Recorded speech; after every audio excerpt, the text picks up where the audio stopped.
Yeah, next up on our agenda is the neighborhood impacts, and I'm the one who's going to cover on that. So let me just go ahead and roll right in.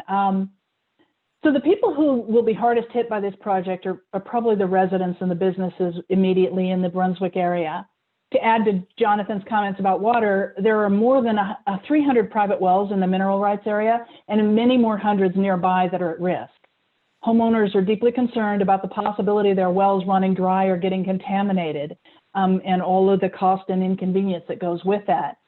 Now, Rise Gold has claimed that they have the best experts, and other than a handful of homes that have already been identified, the project won't have any quote unquote significant impact on residents' water supplies.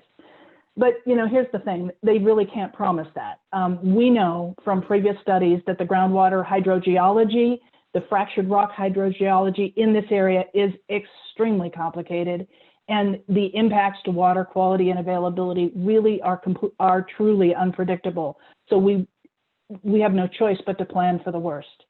Next, let's talk about the site itself.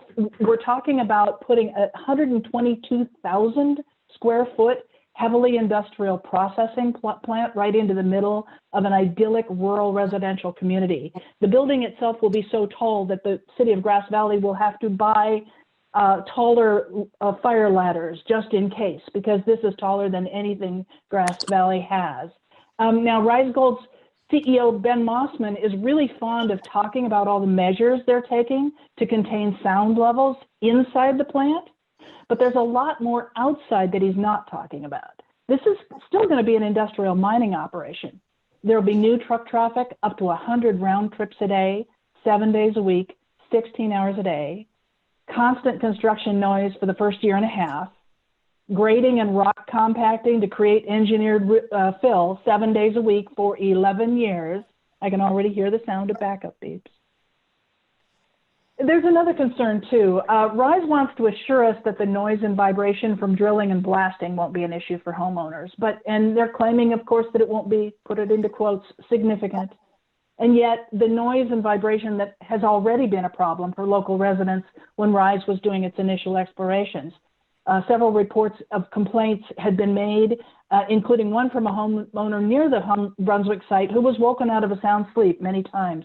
And one of our county supervisors even visited another home to investigate a complaint and agreed that the level was unacceptable. But shockingly, that level of noise was then found to be within acceptable limits by the letter of the law. So that's a concern. Another area, the impact to real estate values will be substantial. CEA has consulted with real estate professionals, including appraisers, who said what you might already expect: home prices in the neighborhoods will decline. In fact, conservative estimates tell us that we're literally talking about tens of millions of dollars lost in property value alone, easily 500 to 100K for many homes.